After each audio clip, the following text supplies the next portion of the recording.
The research vessel hung in the darkness of space, its silver hull reflecting the distant light of a yellow star. Inside the command center, Trelvan stared at the data screens with all four of his eyes wide open.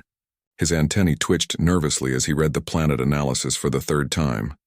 This cannot be correct. He clicked in his native language. Run the scan again. His assistant, a floating blob of translucent gel, pulsed with confusion. Commander, we have run the scan 5 times. The results are the same. The third planet is inhabited by an intelligent species. Trelvan's mandibles clicked together in distress. The planet below was classified as a Class 12 Deathworld, the highest danger rating in the Galactic Council's database. Only 12 other worlds in the known galaxy had such a rating, and all of them were used as prison colonies for the most dangerous criminals. No one lived on such worlds by choice, yet the scans showed cities. Billions of inhabitants, advanced technology. It made no sense. Show me the environmental data again, Trelvan commanded. The screens filled with information that made his green blood run cold. The planet's gravity was marked in red, 1 full standard gravity unit. That was 3 times what most civilized species could tolerate. The atmosphere was 21% oxygen, a highly corrosive gas that burned through most organic materials. Temperature fluctuations ranged from freezing to boiling in different regions. There are active volcanoes, his assistant added helpfully, and something called hurricanes that generate wind speeds faster than our escape pods. Also, the planet's core generates a magnetic field so strong it would disrupt most of our technology. And these humans, they live there? Trelvan asked. Not just live, Commander. They thrive. Our long-range scans detected over 8 billion of them. Trelvan felt his legs weaken. He settled into his resting position, all 6 legs folding beneath him. This discovery would change everything. The Galactic Council had to be informed immediately. 3 days later, Jiho stood in the communications room of the International Space Station, trying not to show how nervous he felt. He was a xenobiologist trained for this exact moment, but training and reality were very different things. Outside the window, he could see the alien vessel. It was massive, easily 10 times larger than the station. They want to meet face-to-face, the mission director said through the speaker. They're asking for a volunteer to board their ship. I'll go, Jiho said immediately. Are you sure? We don't know anything about them. Jiho smiled. That's exactly why I became a xenobiologist. Besides, they came to us peacefully. That's a good sign. 2 hours later, Jiho floated through the airlock connecting the station to the alien vessel.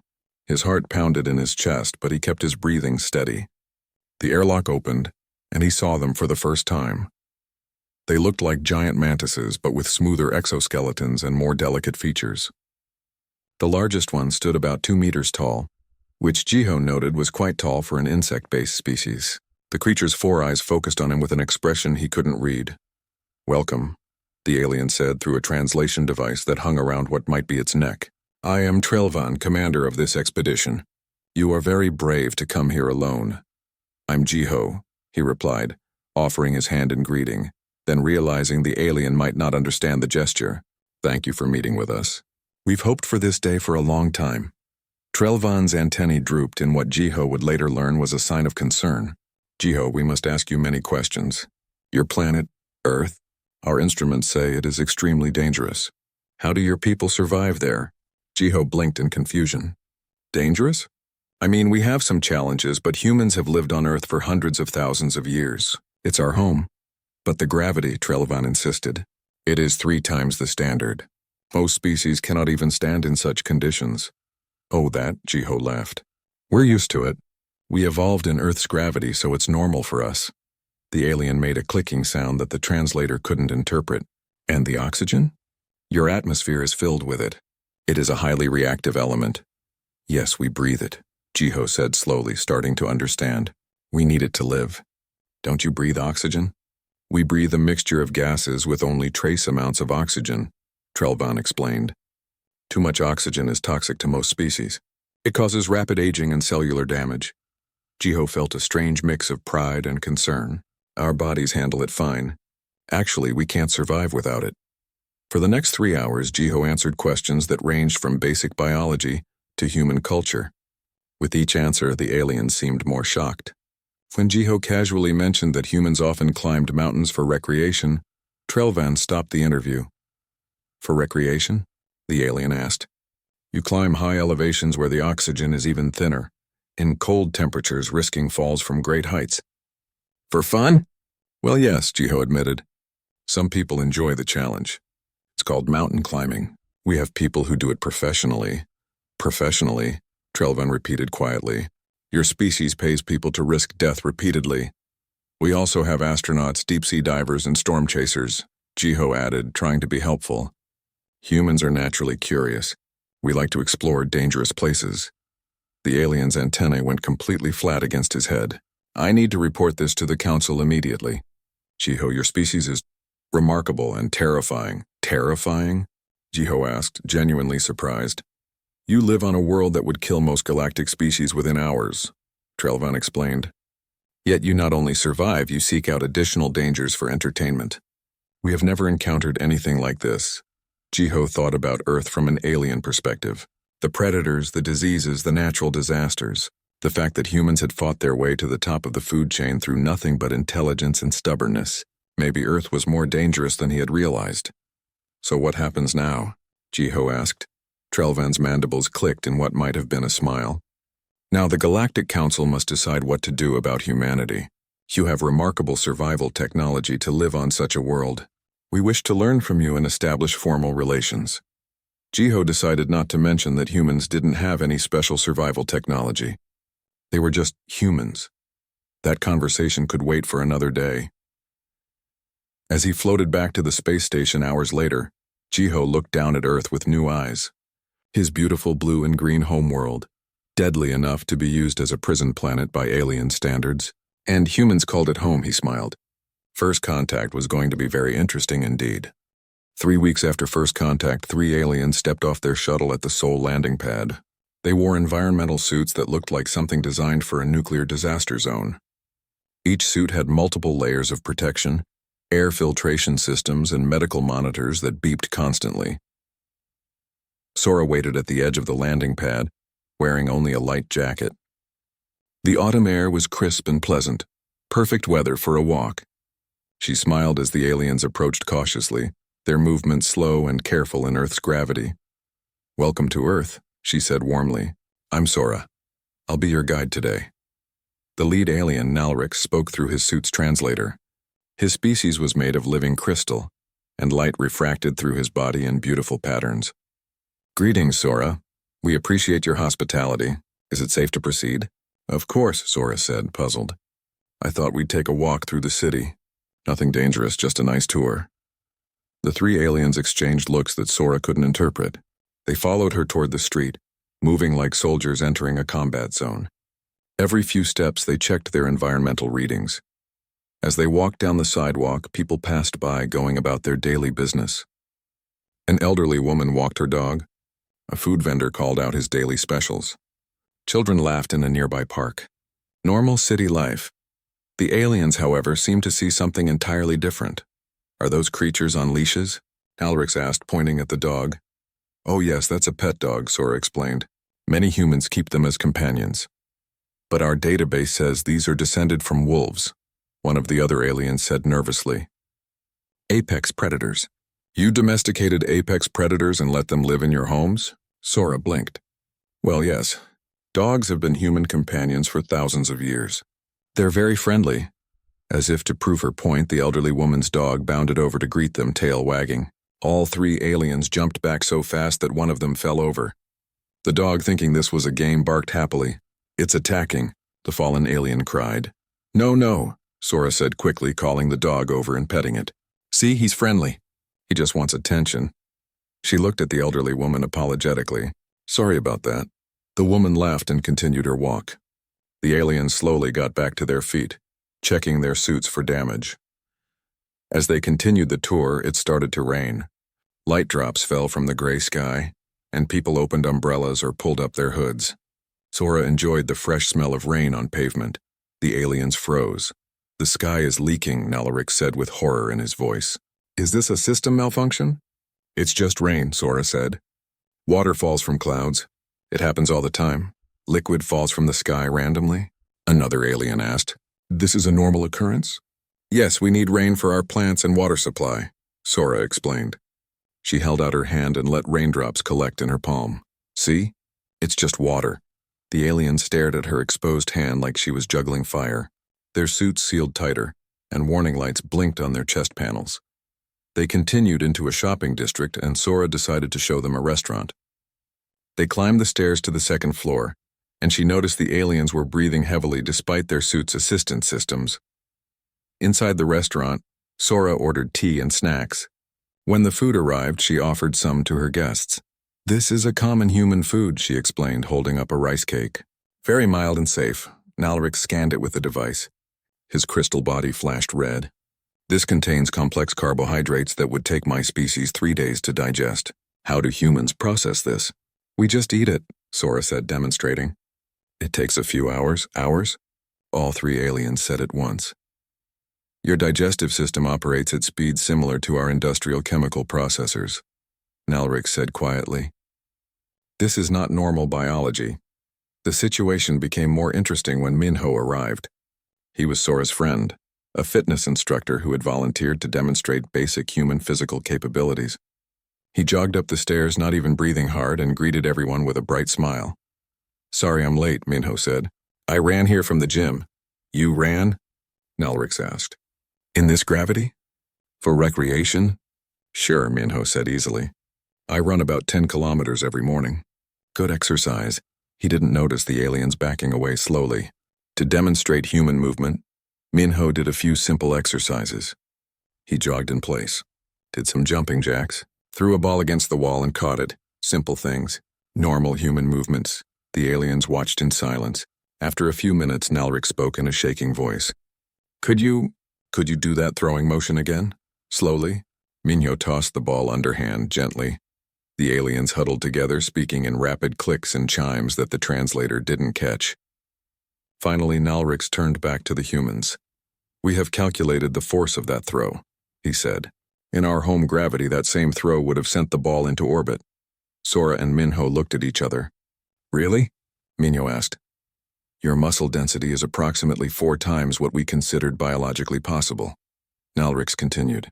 Your bone structure could withstand impacts that would shatter our strongest construction materials. You are built like our heavy world combat species. Except they are rare and highly specialized. You are common. There are billions of you. We're just normal humans, Sora said softly. Normal, Nalric repeated. On your world, perhaps. But you must understand. Most species in the galaxy evolved on worlds with 1/3 your gravity. We are fragile by comparison. You are living tanks. That evening, back at the alien shuttle, Sora prepared one final demonstration. She made coffee, her favorite evening drink. The rich aroma filled the air as she poured 2 cups. Would you like to try human coffee? She offered. Nalric scanned it carefully. His body flashed through several colors before settling on a dark purple. This beverage contains caffeine. That is classified as a stimulant drug in galactic medicine. It affects neural systems and increases heart rates. Yes, it helps us wake up, Sora agreed. You consume neural stimulants daily? Nalric asked. For pleasure? Millions of humans drink coffee every day, Sora confirmed. Some drink several cups. The alien was quiet for a long moment. What other toxins do you consume regularly? Sora thought about it. Well, some people like spicy food. That contains capsaicin, which triggers pain receptors, and alcohol, which is technically a poison but in small amounts makes people feel relaxed. Oh, and chocolate has theobromine, which I think is toxic to many animals. You eat foods that cause pain, Nalric said flatly. You drink poison socially. You consume neural stimulants with every meal. When you put it that way, it sounds bad, Sora admitted. But we've been doing it for thousands of years. Our bodies can handle it. Nalric turned to look out at the city lights of Sol. Millions of humans going about their lives in conditions that would kill most galactic species. Eating foods that were technically toxic. Living with predators as pets. Walking in gravity that would crush most civilized beings. We need to inform the Council, he said finally. Humans are not just survivors. You are something else entirely. Something we have never seen before. As the aliens prepared to return to their ship, Minho asked the question that had been bothering him. Are we really that different? Nalric's crystal body flickered with colors that might have been amusement or fear. Different? Minho, If we took an average citizen from any council world and placed them on Earth, they would die within a day, probably within hours. Your world is not different. It is impossible, and yet you live here as if it were paradise. It is home, Sora said simply. Yes, Nalrix agreed. And that makes you the most remarkable species in the galaxy. Kessithar floated in his water-filled observation tank, studying the human medical data for the 15th time that day. He was the Galactic Council's leading biological researcher, an expert in xenobiology from a peaceful water world. He had examined thousands of species across hundreds of planets. None of them had prepared him for humans. This cannot be real, he bubbled to his assistant. These readings suggest humans can survive injuries that would be instantly fatal to any council species. His assistant, a small flying creature, chirped nervously. The humans have invited you to observe their medical facilities. Perhaps seeing their treatment methods will explain the data. The next day, Kessithar arrived at a human hospital in his mobile water tank. Dr. Nari met him at the entrance, wearing blue surgical clothes and a warm smile. Welcome, she said. Thank you for your interest in human medicine. I've prepared some case studies that might interest you. She led him to a conference room and pulled up medical images on a screen. This patient fell from a 3-story building, she explained casually. Kessithar's water churned with shock. And they survived? Oh yes, Nari said. Broken leg, some internal bruising, but he went home after 2 days. He's fully recovered now. Recovered? Kessithar repeated. In my species, a fall from even 1 story would be fatal. The impact alone would rupture our internal organs. Nari nodded thoughtfully. Humans have very dense bone structure and redundant systems. Our bodies are built to take impacts. She pulled up another image. This patient survived a vehicle collision at high speed. The images showed broken bones, torn tissue, and massive trauma. Yet the notes said, full recovery expected in 6 months. 6 months, Kessithar whispered. To heal from near-total body destruction? The human body is remarkably good at healing itself, Nari explained. Broken bones knit back together, stronger than before. Skin regrows. Even some organs can regenerate partially. She showed him more cases. A person who survived in freezing water for 20 minutes. Someone who recovered from a severe infection. A child who fell from a tree and walked away with only bruises. Each case would have been fatal to most galactic species. To humans, they were just regular emergency room visits. Let me show you something even more interesting, Nari said. She pulled up a microscope image of human blood. This is our immune system. Kessithar studied the image. He saw white blood cells attacking foreign invaders with aggressive efficiency. Your internal defense system is military grade. We're constantly fighting infections, Nari explained. Bacteria, viruses, fungi. Earth has millions of different pathogens. Our immune system battles them every second of every day. Every second. Kessithar felt faint. You are in constant combat with invisible enemies. We don't usually notice it, Nari said with a shrug. That's just how our bodies work. Sometimes the system fails and we get sick, but usually it keeps us healthy. Dowan arrived next carrying data tablets filled with environmental information. He was an environmental scientist who studied Earth's ecosystems. His enthusiasm for his work was obvious. You have to understand Earth's history, Dowan began, pulling up images of prehistoric Earth. Our planet has always been harsh. Ice ages, asteroid impacts, supervolcanoes, mass extinctions. Life on Earth is in constant competition. He showed Kessithar videos of Earth's wildlife, lions hunting prey, sharks patrolling oceans, eagles diving from the sky, poisonous snakes and spiders, bears and tigers and crocodiles. These are just some of our predators, Dowan explained. Earth is full of creatures trying to kill and eat each other. Humans evolved in this environment. We had to become smart, adaptable, and tough to survive. But surely you have eliminated these dangerous creatures from your cities, Kessithar asked hopefully. Dowan laughed. Some, yes, but many animals adapt to city life. We have rats, birds, insects, even larger animals in some places. We just live alongside them. You coexist with predators? Kessithar's water bubbled with confusion. Humans are the apex predators, Dowan said simply. We're at the top of Earth's food chain. Other animals avoid us mostly. Kessithar thought about his own peaceful world, where the most dangerous creature was a small fish with mild venom. The idea of living among thousands of species that could potentially kill you was nightmare fuel. How did humans become apex predators? He asked. Dowan's eyes lit up. Persistence hunting. Our ancestors would chase prey for hours, sometimes days. We can't run as fast as many animals, but we can run longer. We literally chased them until they collapsed from exhaustion. Then we moved in for the kill. That's horrifying, Kesithar bubbled. That's evolution, Dowan corrected. Earth made us this way. We developed endurance, intelligence, and the ability to work in groups. We learned to make tools and weapons. We adapted to survive in deserts, tundra, jungles, mountains. Humans can live almost anywhere on Earth. Nari pulled up more medical data. There's something else you should know. Human pain tolerance is exceptionally high. We can function with injuries that would incapacitate most species. I have noticed, Kesithar said quietly. I reviewed records of human soldiers who continued fighting with severe wounds. I thought the records were exaggerated. Not exaggerated, Nari confirmed. Adrenaline helps. It's a hormone that reduces pain and increases strength in dangerous situations. Humans can perform incredible feats when threatened. Dowan added more information. Humans also have excellent temperature regulation. We can survive in extreme heat or cold.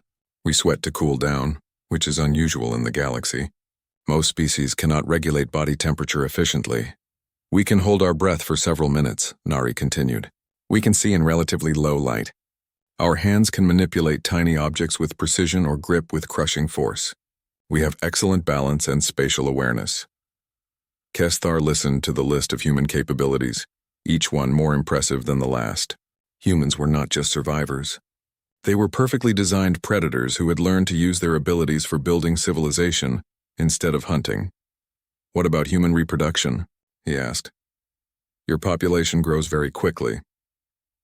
Humans can reproduce in any season, Dowan explained. Unlike many Earth species that have specific mating times, humans are always capable of reproduction. We also care for our young for many years, teaching them complex skills. And human children? Kesithar asked nervously. Are they as durable as adults? Nari smiled. Children are more fragile, but still remarkably tough by galactic standards. They heal even faster than adults. A child can break an arm and be playing again in a few weeks. That evening, Kesthar sent his report to the Galactic Council. He tried to keep his language professional and scientific, but the conclusions were clear. Humans were biological marvels. They possessed redundant organ systems, aggressive immune responses, rapid healing capabilities, high pain tolerance, excellent endurance, and adaptability beyond any known species. They had evolved on a planet so dangerous it would be used as a prison colony by galactic standards. And there were 8 billion of them. What should we do? His assistant asked nervously. Kesithar watched through his tank as humans walked past the hospital. They were laughing, talking, living their normal lives. They didn't realize how extraordinary they were. To them, surviving Earth was just normal. We have two choices, Kesithar said slowly. We can fear them or we can befriend them. Personally, I would rather have humans as allies than enemies. His assistant chirped in agreement. Somewhere in the Galactic Council chambers, other species were having the same conversation.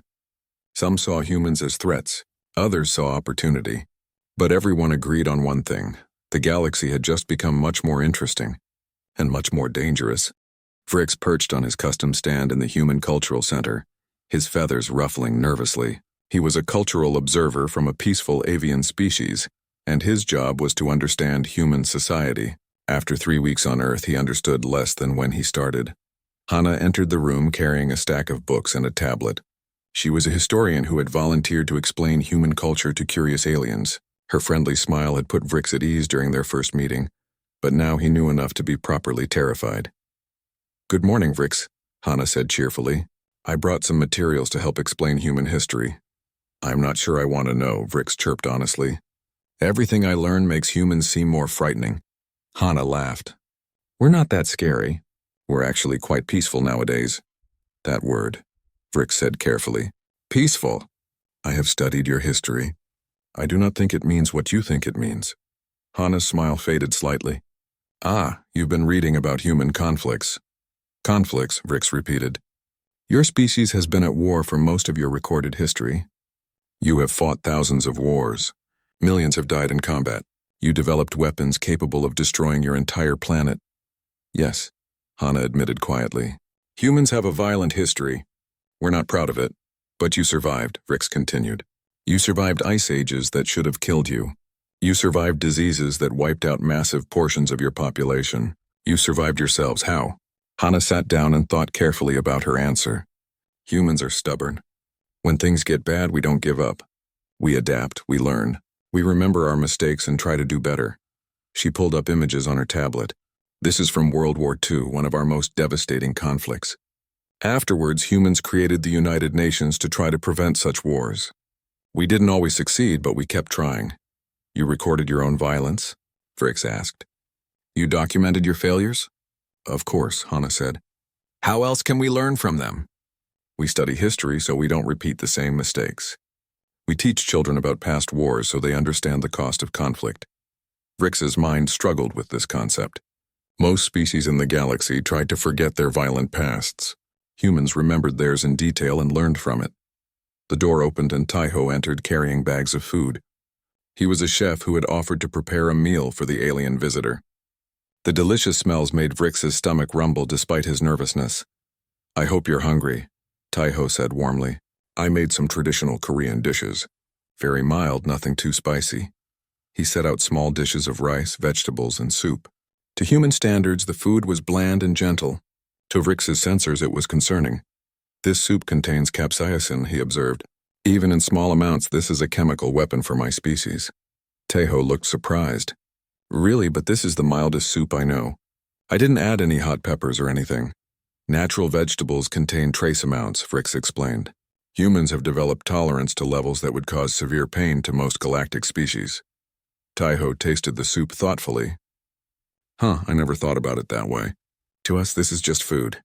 As they talked, a small human appeared in the doorway. Sunho was 7 years old, visiting the cultural center with his school class. He wandered into the room curious about the strange bird creature. Hello, Sunho said politely. Are you an alien? Vrix's feathers puffed up in surprise. Yes, young human. I am Vrix from the world of Avith. Cool. Sunho's eyes went wide. Can you really fly? On my homeworld, yes, Vrix explained. Here, your gravity is too strong. I would need assistance to become airborne. Sunho nodded seriously. My teacher says Earth has strong gravity. She says that's why we're strong compared to aliens. Your teacher is very wise, Vrix said. Without thinking, Sunho picked up one of Vrix's equipment cases to move it away from the door. The case weighed 30 kilograms. It contained Vrix's communication gear and medical supplies. The alien had needed mechanical assistance to move it that morning.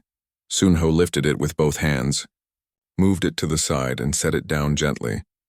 Then he walked away to look at the books Hana had brought. Completely unaware of what he had done, the three adults stared in silence. That case weighs 30 kilograms, Vrix said faintly. I needed a lifting machine. Sunho is a small child, Hana said slowly. Probably about 20 kilograms himself. He shouldn't be able to lift that. But he did, Taiho observed. Easily. Vrix felt his understanding of humans shift once again. It wasn't just adults who were super strong by galactic standards. Even their children possessed strength that seemed impossible. How much can an adult human lift? He asked nervously. Depends on training, Taiho said. Average person can lift maybe 40 to 60 kilograms. Strong humans can lift hundreds, Vrix whispered. That child just demonstrated strength equal to our mechanical equipment. And he is considered small and weak by human standards? He's just a kid, Hana said softly. He'll get stronger as he grows. That evening, Vrix attended an emergency meeting with other alien observers. They gathered in their ship, sharing information about human society. None of it was comforting. Their entertainment media glorifies violence, one observer reported. They watch simulated combat for pleasure. Their games involve strategic warfare, another added. Children play with toy weapons. They have something called action movies, a third said. Humans pay to watch other humans engage in dangerous activities. Vrix shared his own observations. I witnessed a human child demonstrate strength that required mechanical assistance for my species. Casual strength, not even aware it was unusual. The lead observer, a wise creature named Pell, listened to all the reports carefully. What conclusions should we draw? Humans are dangerous, someone said. Immediately. Humans are violent, another. Agreed. Humans are predators who learn to build civilizations, a third concluded. Pell thought for a long moment. All of this is true, but consider this. Humans could have destroyed themselves many times. They developed weapons capable of planetary destruction, yet they chose not to use them. They came close, an observer pointed out. But they stopped, Pell countered. They recognized the danger and pulled back. They created treaties. They established rules. They chose cooperation over destruction. Humans know they are dangerous, Vrick said slowly, understanding dawning. That is why they work so hard to be peaceful. They are not peaceful because they are weak. They are peaceful because they are strong and choose restraint. A sleeping predator, Pell agreed. Peaceful because it chooses to be, not because it must be. The observers sat in silence, processing this realization. Should we fear them? Someone asked finally. Pell's answer was careful. We should respect them. Humans are what they are because Earth made them that way. They cannot change their nature, but they can choose their actions, and they have chosen to reach out to us in friendship. What if they choose violence? Then the galaxy will face something unprecedented, Pell said honestly. But I believe humans want peace. They have seen the cost of war. They know what they are capable of, and they have decided to be better. Vrix flew back to the cultural center the next morning. He found Sunho reading a book about space exploration, his small legs swinging from a chair. Did you know there are aliens who live in water? Sunho asked excitedly. And some that fly? I want to meet them all. Looking at the child's bright eyes and innocent smile, Vrix felt his fear fade. Humans were strong, yes. Dangerous, certainly. But they were also curious, kind, and hopeful. They were people just like every other species in the galaxy. Just much, much harder to kill. Would you like to hear about my homeworld? Vrix offered. Sunho's face lit up. Yes, please. As Vrix told stories of Aveth, he realized something important. The galaxy wasn't just gaining powerful allies. They were gaining friends. Terrifying, indestructible friends who could probably kill you by accident, but friends nonetheless, and that made all the difference. The Galactic Council chamber was filled to capacity. Representatives from 12 different species sat in their specialized environments, all focused on the matter at hand. The human question Yunji sat calmly in the human delegation area, wearing a simple business suit. She was Earth's primary diplomat, chosen for her patience and skill in negotiation. Next to her sat Ki-hoon, a ship captain whose quiet confidence matched her own. The council leader, an ancient tree-like being named Elder Tom, spoke first. His voice rumbled through translators. We are here to discuss humanity's petition to join the Galactic Council. This is an unprecedented situation. Unprecedented because we survived our own planet? Yunji asked politely. Unprecedented because you are dangerous, another council member said bluntly. It was Trelvan, the insectoid commander who had led the first expedition to Earth. Every species in this chamber has seen the reports. Humans are physically superior to most galactic species. You live on a death world. Your children are stronger than our adults. You consume toxins recreationally. You are predators who learn to build starships. We are also people, Yunji said calmly. We love, we create art, we explore, we learn. Yes, Earth made us tough, but that doesn't define who we are. A crystalline representative flickered with agitated colors. You have nuclear weapons, biological weapons. You nearly destroyed yourselves multiple times, and we chose not to, Yunji replied. We recognized the danger and stepped back. We are here seeking peace, not conflict. But can you guarantee peace? Another representative asked. Your history is filled with wars. Yunji stood up, her voice carrying clearly through the chamber. I cannot guarantee that humans will never fight again. That would be a lie. What I can guarantee is that we have learned from our history. We have seen the cost of violence. We created the United Nations specifically to resolve conflicts peacefully. We have treaties, laws, and systems designed to prevent war. Treaties can be broken, someone muttered. Yes, Yunji agreed. But we keep making them. We keep trying. That's what matters. A floating jellyfish creature spoke next, its voice bubbling through water. The council proposes restrictions. Humans would join as associate members. You would be prohibited from colonizing new worlds. Your military would be monitored. Your technology would be reviewed before implementation. Yunji felt her jaw tighten but kept her voice level. With respect, those terms are unacceptable. You're asking us to be second-class citizens of the galaxy. We are asking for safety measures, Elder Tom clarified. You're asking us to be prisoners, Yunji corrected. We left Earth to explore the stars. not to be contained and monitored like dangerous animals. But you are dangerous, Trelvin insisted. So is a storm. Ki-hoon spoke for the first time, his voice quiet but firm. So is a volcano. So is gravity. Danger is part of nature. What matters is how you respond to it. The council members shifted in their seats. This was not going as they had planned. An avian representative, Rix's superior, spoke up. Some council members have suggested uplifting humanity. Genetic modification to make you less formidable. Would you consent to this? The temperature in the room seemed to drop. Yoonji's expression didn't change, but something in her eyes made several representatives uncomfortable.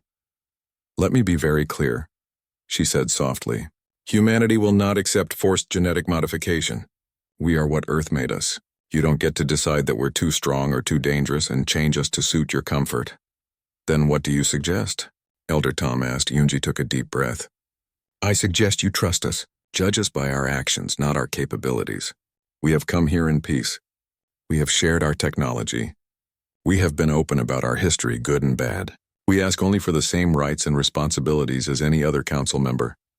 You ask for much, someone said. We offer much in return, Ki-hoon interjected. He stood and activated a holographic display. While the council was investigating us, we were investigating you. We've been receiving your broadcasts for decades. We know about the outer rim territories that are too dangerous for most species to explore. We know about the disaster zones you can't enter. We know about the rescue missions that fail because the environments are too harsh. Images appeared in the air. Volcanic worlds, high-gravity planets, toxic atmospheres, extreme temperature zones. These are Class 6 to Class 10 worlds, Ki-hoon continued. Too dangerous for most galactic species. But for humans, these are just challenging environments. We can help. The council chamber erupted in murmurs. Several representatives spoke at once, their translators creating a cacophony of sound. Elder Tom raised a branch for silence. You developed faster than light travel independently. 2 years ago, Ki-hoon confirmed. We've been listening to your communications for much longer. We knew about the Galactic Council before you discovered us. We just waited for the right time to make contact. You were watching us? Trelvan's antennae went flat. Of course, Yoonji said. We wanted to understand the galactic community before joining it. We studied your languages, your cultures, your politics. We prepared. Humans are strategic thinkers, Ki-hoon added.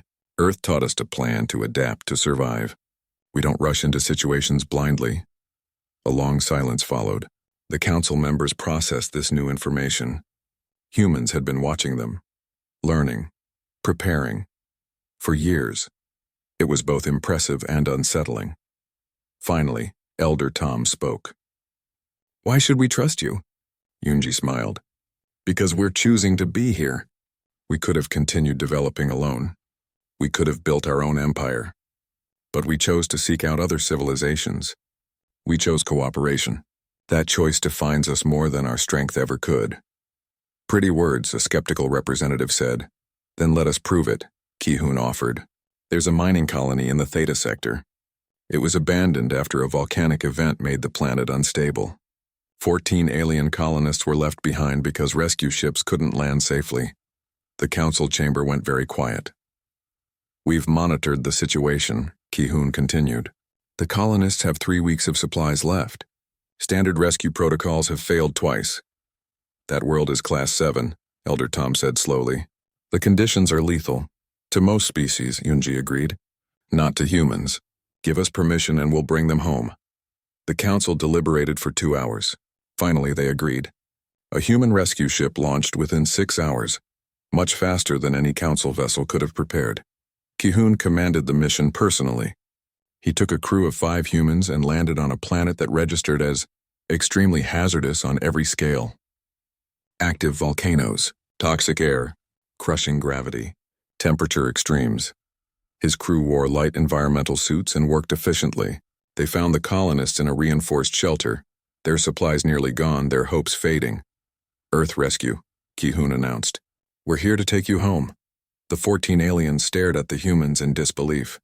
These creatures were walking around in conditions that should kill them, moving easily in gravity that would crush most species, breathing filtered air that was still partially toxic. How are you even alive? One colonist whispered. Ki-hoon smiled. We're from Earth. This is actually pretty mild compared to home. They evacuated all 14 colonists safely. The rescue took 8 hours. A council rescue attempt would have taken weeks and required massive resources. Humans did it with 1 ship and 6 crew members.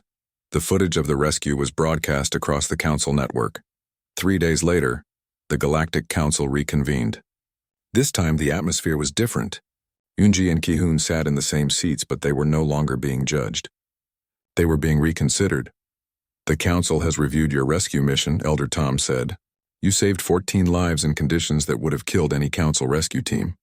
You demonstrated not just ability, but compassion. We also reviewed your proposal, another member added. Humans joining as full members with all rights and responsibilities. The council agrees, Elder Tom continued, with one condition. Humanity will be assigned to frontier operations, dangerous worlds, extreme environments, disaster zones, places where other species cannot go. You want us to be your rescue team? Yunji asked. We want you to be our frontline explorers, Elder Tom corrected. Humans can survive where others cannot. This is valuable. More than valuable. It is essential. Ki-hoon and Yunji exchanged glances. This was more than they had hoped for. We accept, Yunji said. The council chamber erupted in what might have been applause. Different species had different ways of expressing approval, creating a strange symphony of clicks, chimes, and rumbles. 5 years passed. Yunji stood in the same council chamber, but now she was no longer a petitioner. She was council member Yunji, Earth's representative. Around the chamber were humans working with alien colleagues, engineers helping to build stations in harsh environments, scientists exploring dangerous worlds, rescue specialists responding to emergencies that were too risky for others. Deathworlder had become a term of respect. Humans were no longer feared. They were valued. A new crisis was being discussed. A colony ship had crashed on a high-gravity world. The planet was rated Class 9, nearly as dangerous as Earth itself. Human rescue teams are already en route, Yunji reported.